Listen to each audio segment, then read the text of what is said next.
সিম্পেথির রাজনীতি তো বরাবরই, কারণ তাদের কাছে তো কোনো ইস্যু নাই না।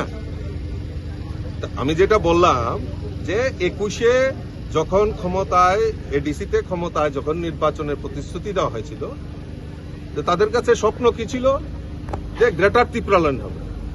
আজকে 5 বছরে গ্রেটার ত্রিপুরাল্যান্ডের আন্দোলন কোথায় গেল? সব ঘরে ঢুকে গেছে।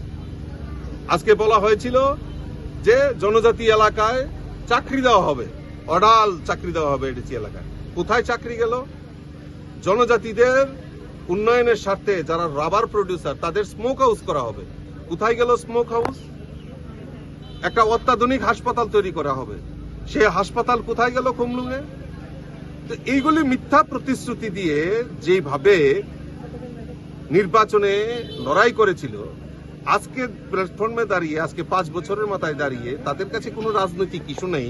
কাজেই ওই সেন্টিমেন্টাল ইস্যু দিয়ে মানুষের সামনে যাওয়ার চেষ্টা করছে। মানুষ এটা বুঝে গেছে, মানুষ পরিষ্কার হয়ে গেছে যে এইগুলি ভাওতাবাজি, এইগুলি দিয়ে